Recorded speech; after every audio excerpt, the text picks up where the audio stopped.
పెద్దలారా మిత్రులారా, తెలంగాణ రాష్ట్ర ప్రభుత్వం పెన్షన్లు ఇస్తూ ఉంది, స్వాగతిస్తూ ఉన్నాం. 2000 కాదు 5000 ఇవ్వండి అందరికీ. అసంఘటిత రంగంలో ఈ దేశంలోనే పుట్టి, ఈ దేశంలోనే పనిచేసి, ఈ దేశంలోనే వాళ్ళు జీవించారు, ఈ దేశంలోనే వాళ్ళు రిటైర్మెంట్ అయ్యారు. అదొక ఆసరా, అదొక అండ ప్రభుత్వం నుంచి. మా ప్రభుత్వం ఉంది, మా గవర్నమెంట్ ఉందని ధైర్యంగా చెప్పుకొని బతకడానికి. మీరు ఇచ్చే 2000 నేలకు గీరుకోవడానికి కూడా సరిపోవట్లా. సీనియర్ సిటిజన్స్ వృద్ధులకు సంబంధించి కానీ, లేకపోతే దివ్యాంగులకు 4000 ఇస్తున్నారు, వాళ్ళకి 6000 ఇవ్వండి. ఇక వితంతువులు, ఒంటరి మహిళలు మీరు ఇచ్చేటువంటి ఏదైతే ఉన్నాయో 5000 ఇవ్వండి నెలకి. వాళ్ళకి మందులకే సరిపోవట్లేదు నాకు తెలిసి, ఎందుకంటే చాలా కేస్ స్టడీ చూస్తున్నాం. సో అది అయితే ఈ వీడియో నేను ఇంకా ప్రధానంగా ఎందుకు చెప్పదలుచుకున్నానంటే, వాళ్ళకి ఇస్తూనే ఇందులో ప్రధానంగా నా అబ్జెక్షన్స్ ఏంటంటే, తలసేమియా, హిమోపీలియా వాళ్ళకి 15,000 చొప్పున పెన్షన్ ఇవ్వాలి. హిమోపీలియాకి 25,000 పెన్షన్ ఇవ్వాలి.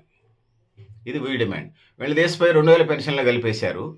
మీరు వాళ్ళు అందులో కలపటం వల్ల వాళ్ళకి ఎవరైనా డోనర్స్ ఇచ్చేటోళ్ళు కూడా సహాయం చేయకుండా ప్రభుత్వం ఇస్తుంది కదా అంటారు. ప్రభుత్వం ఎంత ఇస్తుందో వాళ్ళకి తెలియదు. ప్రభుత్వం పెన్షన్ ఇస్తుందంటే సరిపడద్దా, అంత ప్రభుత్వం ఇస్తే సరిపడకుండా ఇస్తుందా అన్నట్టుగా ఉంది. 2,000 ఇస్తే ఇచ్చేటోళ్ళు కూడా ఇయ్యరు మీరు ఇచ్చే 2,000 వల్ల.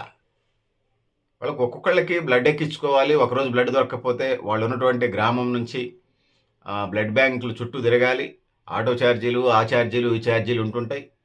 వాళ్ళు 2 వీలర్ నుంచి కింద పడితే అదొక సమస్య. మళ్ళీ బ్లీడ్ అయితే వాళ్ళు బస్సులోనూ ఆటోలోనే వాళ్ళకి ఫ్రీ బస్ పాసులు కూడా ఇవ్వండి. వీలుంటే రైల్వే వాళ్ళు, సెంట్రల్ గవర్నమెంట్ కూడా దాన్ని అమలు చేయాలి. 29 రాష్ట్రాలు, 9 కేంద్రపాలిత ప్రాంతాల్లో కూడా వాళ్ళకి 15,000, 25,000 పెన్షన్ ఇవ్వాలి బాధితులకి.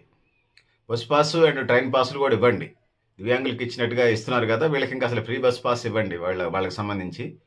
సో ఈ తెలంగాణ రాష్ట్ర ప్రభుత్వం గుడ్డెద్దు చేలో పడ్డట్టు చందంగా, దున్నపోతు ఈనింది అంటే దున్నగట్టే అని చందంగా, కనీసం మంత్రి, వైద్య ఆరోగ్య శాఖ మంత్రి ఎవరైతే ఉన్నారో ఆయన కనీసం ఎవరిదైనా సలహా తీసుకున్నాడా? కనీసం క్వాలిఫైడ్ ఎంబీబీఎస్ డాక్టర్ సలహానా తీసుకొని ఉంటే నేను డిఎంహెచ్ఓలో లేకపోతే హెల్త్ డైరెక్టర్లు, హెల్త్ సెక్రటరీల సంగతి నేను అడగట్లా. కనీసం మీ సర్కిల్లో ఉన్న ఆయనకి ఒక ఫోన్ చేసి అడుగుంటే వాళ్ళకి బాధ తప్పేది. రాష్ట్ర వైద్య ఆరోగ్య శాఖ మంత్రి గాడిదలు కాస్తున్నానికి ఇది ఒక నిదర్శనం. నాకు కోపం వస్తూ ఉంది, కళ్ళ నీళ్ళు వస్తున్నాయి వాళ్ళ గురించి 2,000 పెన్షన్ పెడతా ఉంటే. వాళ్ళకి బ్లడ్ ఎక్కించుకోవాలి. మీకు నాకు 120 రోజులు ఉంటాయి ఎర్ర రక్త కణాలు. వాళ్ళకి 15 రోజులకే చనిపోతూ ఉంటాయి. మనకి ఎర్ర రక్త కణాలు చనిపోతే మనం తినే ఆహార పదార్థం వల్ల పొద్దాకలు పెరుగుతూ ఉంటుంటాయి. 120 రోజులు అంటే సైకిల్ చైన్ చాలా టైం 120 డేస్ అంటే 3 నెలల కాలం కాబట్టి. మరి వాళ్ళకి 15 రోజులు అంటే వాళ్ళకి అంత రాదు, ఖచ్చితంగా ఎక్కించాల్సిందే. వాళ్ళు బ్లడ్ బ్యాంకులు చుట్టూ తిరగాల ఛార్జీలు పెట్టుకొని.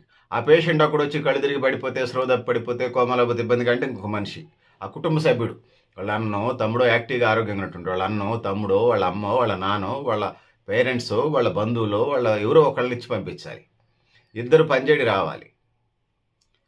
ప్లస్ ఎన్నిసార్లుకి దొరికిందో చెప్పలేము. ఆ బ్లడ్ ఎక్కించుకుంటే బతుకుతారు, ఎక్కించుకోకపోతే చనిపోతారు. అందుకోసం ప్రాణాపాయంతో జర్నీ చేస్తూ ఉంటారు వాళ్ళు. అదొక భాగం. అయితే రక్తం ఎక్కించుకున్న తర్వాత ఐరన్ లోడ్స్ ఎక్కువ పెరుగుతాయి. ఎప్పుడన్నా ఒకసారి గర్భిణీ స్త్రీలో లేకపోతే యాక్సిడెంట్ అయినప్పుడు ఎప్పుడో ఒకసారి ఎక్కించుకుంటే అంత ప్రాబ్లం ఉండదు. బాడీలో ఆ శక్తి ఉంటుంది, అది వేరు సంగతి మిగతా వాళ్ళది.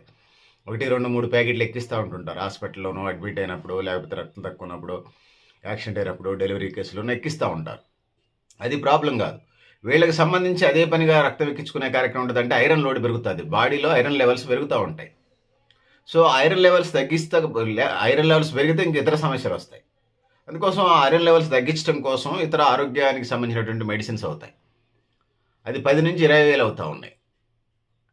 నేను బ్రాండెడ్ లెక్కలు చెప్పట్లేదు, జనరిక్ మెడిసిన్ లెక్కలే చెప్తా ఉన్నాను. బ్లడ్ ఎక్కించుకోవడానికి మళ్ళీ ఒక రోజుగా దొరికిద్దని గ్యారంటీ లేదు. ఆ బ్లడ్ బ్యాంకులకు సంబంధించి, దానికి సంబంధించి తలసేమియా కాదు, తలసేమియా, సికిల్ సెల్, హిమోఫీలియా వీటికి సంబంధించినటువంటి సమస్య ఇది. వాళ్ళకి బ్లడ్ ఎక్కిస్తూ కొంత ఆర్థిక సహాయం చేస్తే వాళ్ళ లైఫ్ స్పాన్ ఉంటుంది. 80 ఏళ్ళ నుంచి 100 ఏళ్ళు సామాన్య సగటు మనిషిలాగా, సాధారణ మనిషి, కామన్ మ్యాన్ లాగా.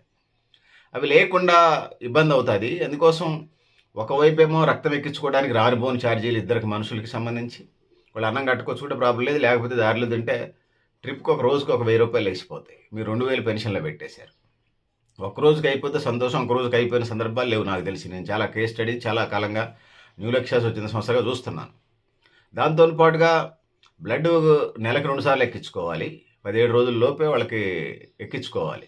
లేట్ అయితున్నా కొద్దిగా మళ్ళీ వాడిపోతూ ఉంటారు, వాలిపోతూ ఉంటారు. సో, ఎనర్జీ లెవెల్స్ పోతుంటాయి. ఎక్కిస్తే మళ్ళీ యాక్టివ్‌గా మనకంటే జోష్‌గా ఉంటారు ఆ బాధితులు. పిల్లలున్నారు. అందులో పిల్లలు కూడా పెరిగి పెద్దవాళ్ళయ్యారు. సో, అందుకోసం ఇది పెద్ద సమస్య ఉన్నది. ఒక కమ్యూనిస్ట్ పార్టీ లీడర్ కొడుకు కూడా ఈ సమస్య ఉన్నది. ఆ పిల్లాడేదో చదువుకొని మంచి ప్రొఫెషన్‌లో ఉన్నారు.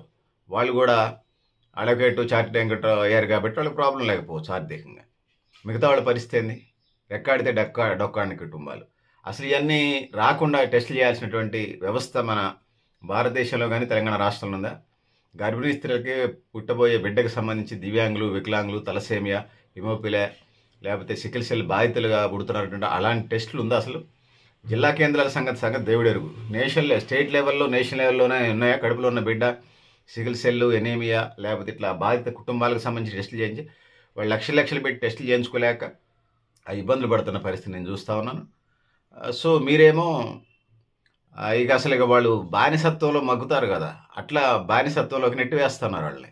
ఇచ్చేటోడు ఎవరు రూపాయి ఇయ్యకుండా వాళ్ళు నెట్టేస్తా ఉన్నారు.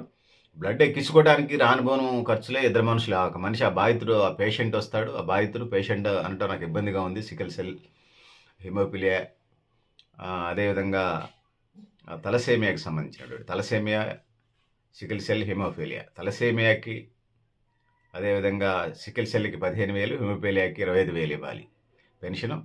సో, బ్లడ్ ఎక్కించడానికి ఖర్చులు అవుతాయి. 2 సార్లు నెలకి రానుబోను ఛార్జీలు. బస్ పాస్‌లు, ఆర్టీసీ ట్రైన్ పాసులు ఇవ్వండి. కేంద్ర ప్రభుత్వం, రాష్ట్ర ప్రభుత్వాల పరిధిలో. రైల్వేస్ అంటే కేంద్ర ప్రభుత్వం బాధ్యత. బస్ పాస్‌లు అంటే రాష్ట్ర ప్రభుత్వం బాధ్యత. సో, దాంతో పాటుగా మేము ఫ్రీ బస్ పెట్టినాం అంటే మరి గర్ల్ చైల్డ్ ఉంటే, ఆడపిల్లలుంటే ఆ బాధితులు ఓకే. మరి మగవాళ్ళుంటే, మగపిల్లలుంటే, మగవాళ్ళు బాధితులుగా ఉంటే సో, అందుకోసం వాళ్ళకి ప్రత్యేకంగా దివ్యాంగులకు ఇచ్చినట్టుగా వాళ్ళకి అంత నామినల్ ఏదో ఇస్తున్నారు. వీళ్ళకి ఫ్రీగా ఇచ్చేసేయండి. వీళ్ళు కనీసం ఆ పని కూడా చేసుకోలేరు వాళ్ళు. ఇబ్బంది ఉన్నది. సో, ఆ ఐరన్ లోడ్ అవన్నీ మెడిసిన్‌కి సంబంధించి 10,000 నుంచి 15,000 అవుతున్నాయి. ప్లస్ ఆ ఇద్దరు కుటుంబ సభ్యులకి మళ్ళీ ఇంట్లో పని ఉండదు. వాళ్ళకి ఆవిలు కాసుకుంటూ ఉండాలి. ఎవరు చూడాలి వీళ్ళంతా? సమాజం పన్నులు కడతా ఉంది. మీరు వాటిని బాధితులకు అందజేయండి. అందేవాళ్ళు. వీళ్ళు బాధితులు. రాష్ట్రంలో, దేశంలో ఉన్నారు. నేను చెప్పే ఈ మాటలు తెలంగాణ రాష్ట్రానికి సంబంధించి కాదు. 29 రాష్ట్రాలు, కేంద్రపాలిత ప్రాంతాలకు 9 కేంద్రపాలిత ప్రాంతాలకు కూడా ఇది వర్తిస్తుంది. ఆ వైపుగా తీసుకోవాలి. సో, ఒక మనిషి తన జీవిత కాలంలో 160 సార్లు రక్తదానం చేయొచ్చా అనే దాని మీద న్యూ లక్ష్యాస్ వచ్చిన సంస్థగా మనం చాలా కాలంగా పనిచేస్తూ వస్తూ ఉన్నాం. పెరిగినటువంటి ఆధునిక వైద్యం ఏదైతే ఉన్నదో అది అందుబాటులోకి వచ్చినటువంటి నేపథ్యంలో బాధితులకి అందజేయాల్సిన బాధ్యత. స్వతంత్ర ఫలాలు అందినయా లేదా అంటే అట్టడుగు వర్గాల కోసం మనం వివిధ రూపాల్లో మన పద్ధతిలో మనం మాట్లాడుతున్నాం, కోట్లాడుతున్నాం. అది కొనసాగుతుంది. అందులో తేడా లేదు. వీళ్ళకి సంబంధించి మాట్లాడేవాళ్ళు లేరు. వీళ్ళు వచ్చి ఫైట్ చేసే పాపం వాళ్ళ ఛార్జీలు కూడా డబ్బులు ఉండవు. సమావేశం పెట్టుకుందామంటే ఎక్కడైనా హైదరాబాద్లో మీటింగ్ పెట్టుకుంటే అంకులు వెళ్ళలేకపోతున్నామంటే కళ్ళెమ్మటి నీళ్ళు వస్తూ ఉన్నాయి. కళ్ళెమ్మటి నీళ్ళు వస్తున్నాయి. పిల్లలు చూస్తే, ఆ బాధితులను చూస్తే. మీరు వెళ్ళండి. తలసేమియాకి సంబంధించి రాష్ట్ర వ్యాప్తంగా కూడా క్యాంప్స్ పెడుతున్నారు కదా. ఒక రోజు కేటాయించండి వాళ్ళని. తలసేమియాకి అట్లుంటే మరి హిమోఫిలియాకి, సికిల్ సెల్కి హిమోఫిలియా పరిస్థితి అర్థం చేసుకోండి. ఆ వ్యాధులకు సంబంధించినటువంటి స్థితిగతులకు సంబంధించి ఇది పరిస్థితి. పెద్దలారా, మిత్రులారా, మీరు కూడా మీ అభిప్రాయాలు కామెంట్ బాక్స్ రాయండి అని అనలేను కానీ రాయండి. ఎందుకంటే మీకు కూడా ఒక ఐడియా ఉండాలి కాబట్టి. Thalassaemia, sickle cell, haemophilia 3 thalassaemia, sickle సెల్కి పెట్టారు. హిమోఫిలియా ఎందుకు పెట్టలేదు మరి? వాళ్ళ పాపం వచ్చి అడగటానికి కూడా ధైర్యం చాలట్లేదు పాపం. ఆ బాధితులంటే ఆ కుటుంబాల్లో ఆడపిల్లలు, మగపిల్లలు ఉంటే పిల్లలు ఎవరని ఎవరు మాట్లాడాలా? మనమే మాట్లాడాలా. ఖచ్చితంగా మాట్లాడాలా. ఏదో రాజకీయ గేమ్ అనుకుంటున్నారు వీళ్ళంతా. అది బాధ్యత. ఒక తల్లి ఘోష, ఒక తండ్రి బాధ, ఒక అన్న కంటి నీరు. నేను అన్ననే పిల్లలందరికీ. సో, అందుకోసం మీరిచ్చే దయాధర్మాలు, దాన ధర్మాలు అక్కర్లేదు. 2,000 పెన్షన్ కాదు, వాళ్ళకి సపరేట్ పెన్షన్ ఉండాలి. ఆ విధంగా దివ్యాంగులకి ఎట్లా ఇస్తున్నారో వాళ్ళకి సపరేట్గా పెన్షన్ ఇవ్వాలి. మీరు 2,000లో గుంపులో గోవింద కొట్టేస్తే మీరు తీరని తెలంగాణ రాష్ట్ర ప్రభుత్వం తీరని ద్రోహం. మిమ్మల్ని చూసి ఇతర రాష్ట్రాలలో కూడా సికిల్ సెల్, తలసేమియా, హిమోఫిలియా పేషెంట్ని అందులో పెట్టేస్తే వాళ్ళ పరిస్థితి గమ్యగోచరం. ఆల్రెడీ స్కీమ్లో పెట్టేసా, మళ్ళీ తీసేయాలంటే మళ్ళీ మీరు క్యాబినెట్ తీర్మానాలంటే ఆ పిల్లల దగ్గర డబ్బులే ఉండవు. వాళ్ళ ప్రాణాపాయం వస్తే బ్లడ్ ఎక్కించుకోవడానికి డబ్బులు ఉండవు. మిమ్మల్ని వచ్చి రిప్రజెంటేషన్ చేసే పరిస్థితి ఉంటుందా? టీమ్గా వచ్చే పరిస్థితి అసలు ఉండదు. ఎందుకంటే అంత పేద కుటుంబాలు అవి ఉంటాయి. చిన్నప్పటి నుంచి 10 ఏళ్ళు, 15 ఏళ్ళు, 20 ఏళ్ళు హాస్పిటల్ చుట్టూ తిరుగుతూ మీ దగ్గరికి ఒకళ్ళిద్దరు సావు, వీళ్ళు తక్కువ మంది అనుకుంటున్నారు. మీ దగ్గర ఆ లెక్కలుండి కూడా సావు. వైద్య ఆరోగ్య శాఖ మంత్రి ఏం చేస్తున్నాడో నాకు కోపం వస్తూ ఉంది. గాడిదలు కాస్తున్నా అంటున్నాను. కనీసం సోయి ఉండాలి కదా వైద్య ఆరోగ్య శాఖ మంత్రికి. కనీసం ఇతర శాఖల కంటే సంబంధం లేదు, వదిలేద్దాం. కనీసం సికిల్ సెల్లు, తలసేమియా సికిల్ సెల్కి అంత పెన్షన్ అంత ఇవ్వచ్చా అనే దాని మీద, ఎంత ఇవ్వాలనే దాని మీద కనీసం సోయి లేదు. హిమోఫిలియా పెట్టలేదు. వైద్య ఆరోగ్య శాఖ మంత్రి ఆయనేనా దామోదరం రాజనరసింహ గారు? ఏమన్నా ఏమే అంత బిజీ అయిందా పిల్లల కంటే? నీ గవర్నమెంట్ ఉన్న పదవి ఇప్పుడు ఉంటుంది, రేపు గెలిస్తే 2 లేదు, లేకపోతే ఓడిపోతుంది. చేయాలి కదా వాళ్ళకి. రాజశేఖర రెడ్డి గారు ఆరోగ్యశ్రీ పెట్టారు. అట్లా నీ పీరియడ్లే అని చెప్పుకోవడానికి పిల్లలకి చేయండి. శాశ్వతంగా వాళ్ళు నీ ఫోటో పెట్టుకుంటారు. బాధ వస్తూ ఉంది మీకు ప్రస్తావిస్తూ ఉంటే, కళ్ళ నీళ్ళు వస్తూ ఉన్నాయి పిల్లల గురించి ప్రస్తావిస్తుంటే. మనసు ఉంటే నువ్వు అట్లా చేయవు. అంత బిజీ ఏమున్నది? అంతకంటే బిజీ ఏముంటుంది నీకు? నాకు అర్థం కాదు. తలసేమియా, సికిల్ సెల్, హెమోఫిలియా బాధితుల కంటే నువ్వు చేసే సేవ ఉంటుంది నీ జీవితకాలంలో విద్యారోగ్య శాఖ మంత్రిగా. అందుకోసం ఖచ్చితంగా వాళ్ళకి తలసేమియా, సికిల్ సెల్కి 15,000 ఇవ్వాలి. హిమోఫిలియాకి నెలకి 25,000 పెన్షన్ ఇవ్వాలి. అది సపరేట్ వికలాంగులు, దివ్యాంగుల పెన్షన్ లాగా సపరేట్ పెన్షన్ ఇవ్వాలి. మీరు ఇందులో జనరల్ పెన్షన్స్లో కలిపేస్తామంటే అది సహించేది లేదు, ఊరుకునే లేదు. వాళ్ళు వచ్చి మిమ్మల్ని అడగలేరు పాపం. ఎవరిని అడగాలి వాళ్ళు పాపం? ఎవరిని అడగాల? వాళ్ళు హాస్పిటల్కి వచ్చి చిన్నప్పటి నుంచి హాస్పిటల్ జరిగితే పేదరికంలో మగ్గుతూ ఉంటారు. మళ్ళీ ఇతర పని చేసుకోలేరు. ఇవ్వాలి ఒక 15,000, 25,000 ఇవ్వాలి ఖచ్చితంగా. We demand, needed this demand. మీరు ఇచ్చారని ఇతర రాష్ట్ర ప్రభుత్వాలు కూడా ఎట్లా ఇస్తే ఇక వాళ్ళు పేరం మీద నుంచి పొయ్యిలో పడ్డ చందంగా బాధితులు అలమటిస్తారు తప్పితే మరొకటి కాదు. ఖచ్చితంగా పెన్షన్లు ఇవ్వాల్సిందే. అది తలసేమియా, సికిల్ సెల్కి 15,000, హిమోఫిలియాకి 25,000 పెన్షన్ ఇవ్వాలి. కావాలంటే మీరు కమిషన్ వేయండి. కమిషన్ వేసి దాని ప్రకారం గైడ్లైన్స్ ప్రకారమే ఇవ్వండి. మరి ఆ కుటుంబం, ఆ బాధితుడు బతకాలి కదా, వాళ్ళ పరిస్థితి ఏంది? ఇది చాలా కాలం డిమాండ్. నాకు తెలిసి ఇంక ఇప్పుడు 20,000 నుంచి 30,000 ఇచ్చినా తక్కువే. నేను గతంలో డిమాండే చెప్తా ఉన్నాను. సో ఆ వైపుగా ముందుకెళ్లాల్సిన అవసరం అయితే ఉన్నదని తెలియజేసుకుంటూ, సో పెద్దలారా, మిత్రులారా, 1616 సంవత్సరంలో ఏప్రిల్ 17న హీలియం హార్వే అనే అతను రక్త ప్రసరణ సిద్ధాంతాన్ని కనుగొనడు. 1900 సంవత్సరంలో doctor Karl Landsteiner blood గ్రూపులు, ఏ గ్రూపు, బి గ్రూపు, అదేవిధంగా ఓ గ్రూపు,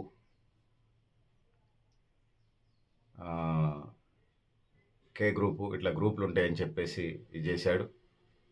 సో ఈ గ్రూపులకు సంబంధించి మనిషికి సుమారుగా 5 నుంచి 6 లీటర్ల బ్లడ్ ఉంటుంది. అది 72 సార్లు ప్రదక్షిణలు చేస్తుంది. ప్లాస్మా అనే లేత పసుపు రంగు ద్రవం వల్ల అది అసంఖ్యాక కణాల సముదాయం. అది ఒక ప్యాకెట్లో 3 రకాల సముదాయాలు ఉంటాయి. ఎర్ర రక్త కణాలు, తెల్ల రక్త కణాలు, ప్లేట్లెట్స్ ఉంటాయి. So A group, B group, AB group, O group ఉంటుంది. అందులో ఏ పాజిటివ్ నెగిటివ్ గ్రూప్ ఉంటుంది, బి పాజిటివ్ నెగిటివ్ గ్రూప్ ఉంటుంది, ఏబి పాజిటివ్ నెగిటివ్ ఉంటుంది, అదేవిధంగా ఓ పాజిటివ్ నెగిటివ్ గ్రూపులు ఉంటాయి. ఓ నెగిటివ్ విశ్వదాతలు అంటారు. సో ఇది పరిస్థితి. సో ఈ ఎర్ర రక్త కణాల జీవితకాలం 120 రోజులు మీకు కానీ నాకు కానీ. ఈ తలసేమియా, హిమోఫిలియా, సికిల్ సెల్కి సంబంధించినటువంటిది. హిమోఫిలియా అయితే బ్లీడ్ అయితే వాళ్ళు కింద పడి గాయం అయితే బ్లీడ్ ఆగటం చాలా కార్యక్రమం. కే విటమిన్స్ ప్రాబ్లం ఉంటుంది వాళ్ళకి. మీరు ట్యాబ్లెట్ వేస్తే సరిపోద్దిగా అంటారు. ఈ లాజిక్లు, మ్యాజిక్లు వద్దు, కొంత దాన్ని స్టడీ చేయండి. మన ప్రేక్షకులు కూడా హిమోఫిలియాకి సంబంధించి వాళ్ళు ప్రయాణాలు కూడా చేయరు, ఇండివిజువల్గా చేయరు. చేస్తే వాళ్ళంతా ట్రాఫిక్ రూల్స్ పాటించేటోళ్ళు ఈ భూమి మీద ఎవరు ఉండరు. ఈ భూగోళం మీద అంత ఎడం పక్కన వెళతారు వాళ్ళు. ఒకవేళ వెహికల్ ఏమైనా వెళ్తే ఆటోలోనో బస్సులోనో వెళతారు. అంత జాగ్రత్తగా వెళతారు. ఎందుకంటే బ్లీడ్ కింద పడి బ్లీడ్ అయితే వాళ్ళకి బ్లీడింగ్ ఆగదు. డాక్టర్లు దిగి రావాలా. ఎవడు వస్తాడు? పెద్ద రిచ్ కుటుంబాల, సామాన్య మధ్యతరగతి పేద కుటుంబాల వాళ్ళకి సంబంధించి డాక్టర్ ఆర్ఎంపీ కూడా రాడు. ఇవన్నీ సమస్యలు ఉన్నాయి. వాళ్ళు 2,000 పెన్షన్లో పెట్టి వాళ్ళని ఏం చేద్దాం అనుకుంటున్నారో మీరు నేను చెప్పదలుచుకున్నాను. జనరల్గా రక్తం ఎప్పుడు అవసరం అయింది? రక్తం ప్రమాదాలు జరిగినప్పుడు, కాళ్ళ గాయాలు, ఆపరేషన్ టైంలో, రక్తహీనత ఉన్నప్పుడు, ప్రసవ సమయంలో, బ్లడ్ క్యాన్సర్ పేషెంట్స్కి ఉంటుంది. కానీ అది జనరల్గా ఎప్పుడో ఒకసారి అట్లా జరుగుతుంది. వాళ్ళ జీవితకాలంలో 1 సారి, 2 సార్లు, 4 సార్లు జరుగుతుంది. వాళ్ళ జీవితకాలంలో 100 ఏళ్ళు గడిచిపోతుంది. కానీ వీళ్ళ ఈ బాధితులు తలసేమియా, సికిల్ సెల్, హిమోఫిలియాకి సంబంధించి వాళ్ళ జీవితకాల సమస్య. దాన్ని సపరేట్గా కేస్ స్టడీగా చూడాలి. ఆ వైపుగా ముందుకెళ్లాల్సిన అవసరం ఉందని తెలియజేసుకుంటూ, సో పెద్దలారా, మిత్రులారా, మీరు కూడా మీ అభిప్రాయాలు కామెంట్ బాక్స్ రాయని తెలియజేస్తూ, నేను గరిడేపల్లి సత్యనారాయణ, న్యూ లక్ష్య ఆర్గనైజేషన్. థ్యాంక్ యూ అని ఉండాలి పెద్దలారా, మిత్రులారా. ఖచ్చితంగా ఇది సపరేట్గా దివ్యాంగులకి ఎట్లయితే 4,000, 6,000 అంటున్నారో వాళ్ళకి 15,000, సికిల్ సెల్ అదేవిధంగా తలసేమియా వాళ్ళకి 15,000, హిమోఫిలియా వాళ్ళకి 25,000 ఇవ్వాలి. అది అయితేనే వాళ్ళకి వైద్య ఖర్చులు సరిపోతాయి. లేదా ఫ్రీ ప్రభుత్వ మీరు ఆరోగ్యశ్రీ కార్డు కూడా సరిపోదు వాళ్ళకి. ఈ జ్వరాలకు తలనొప్పులు చూడరు కదా! మీరు మళ్ళీ ఆధార్ కార్డులు లింకప్‌లు పెడతా ఉన్నారు. గవర్నమెంట్ హాస్పిటల్‌కి పోవాలంటే తలనొప్పి వచ్చి డర్ట్ టాబ్లెటో లేకపోతే తలనొప్పి టాబ్లెట్ కోసం పోతే కూడా ఆధార్ కార్డ్ నంబర్ వేసుకొని చేస్తా ఉన్నారు. నువ్వు 100 సార్లు హాస్పిటల్‌కి వచ్చి పోనీ. ఏం లెక్కలు. అదేమన్నా ప్రభుత్వం డేటా ఏమన్నా మీరు ప్రైవసీగా ఉంచుతారా అంటే అక్కడ ఉండేటువంటి స్టాంపు దేశానికంతా పంచుతా ఉంటారు. ఆర్‌టీఐ కింద ఫిగర్స్ ఇవ్వచ్చు. ఇంతమంది బాధితులు ఉన్నారని. పేర్లతో సహా అనౌన్స్ చేసేస్తా ఉన్నారు. నేను చెప్తే నీచంగా ఉంటది. బతుకులు అట్లే గానీ ఖచ్చితంగా కేసులు పెడితే మళ్ళీ మిగలను కూడా మిగలరు. Government hospital స్టాఫ్‌లు. ఈ ఒక జిల్లాని కాదు రాష్ట్ర వ్యాప్తంగా, దేశవ్యాప్తంగా అట్లనే తెచ్చారు. సో ఇది పరిస్థితి పెద్దలారా మిత్రులారా. నేను డైవర్ట్‌కి పోవట్లేదు. టాపిక్ డైవర్ట్ చేయడానికి సంబంధించి. సో ఖచ్చితంగా బాధితులందరికీ ఇవ్వాల్సినటువంటి అవసరం అయితే ఉన్నదనేది ఈ సందర్భంగా వి డిమాండ్. Needed demand. ఇదొక తల్లి కన్నీటి గాథ, ఒక తండ్రి మనసు బాధ, ఒక అన్నకి సంబంధించినటువంటి వ్యధ అనేది తెలియజేసుకుంటూ పెద్దలారా మిత్రులారా చివరిగా కూడా మళ్ళీ చెప్తా ఉన్నాను.